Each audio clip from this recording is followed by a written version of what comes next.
René Nielsen dirige la branche néerlandaise de Republicans Abroad à La Haye. Comme les quelques 5 millions d'Américains qui vivent à l'étranger, elle doit déclarer ses revenus auprès des services fiscaux américains. Une règle qui, espère-t-elle, sera abrogée par son candidat à la présidentielle.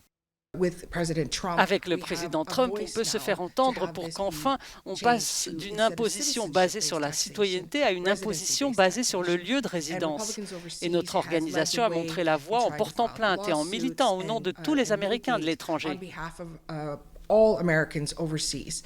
Ce dispositif mis en place par l'administration Obama en 2010 rapporte 8,9 milliards de dollars de recettes fiscales par an. Après 4 ans de mandat Trump, il est toujours appliqué. À Amsterdam, cette autre militante s'occupe du mouvement Democrats Abroad.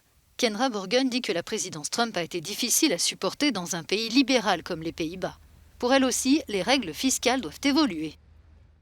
La double taxation a été instaurée par Obama, mais ça a toujours été une affaire politique. L'idée, c'était d'essayer d'attraper ceux qui fraudent. Il ne s'agissait pas d'attraper les Américains qui vivent à l'étranger, qui ont des comptes à l'étranger.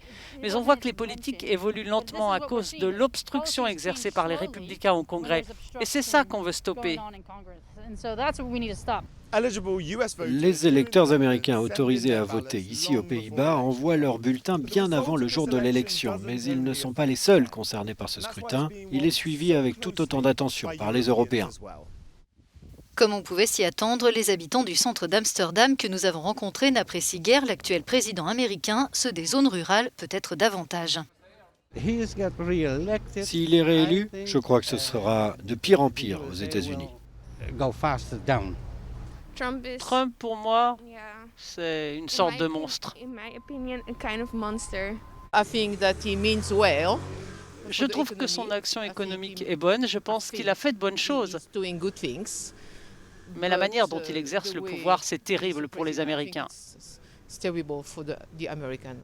À Amsterdam comme ailleurs en Europe, le résultat de l'élection du 3 novembre est particulièrement attendu.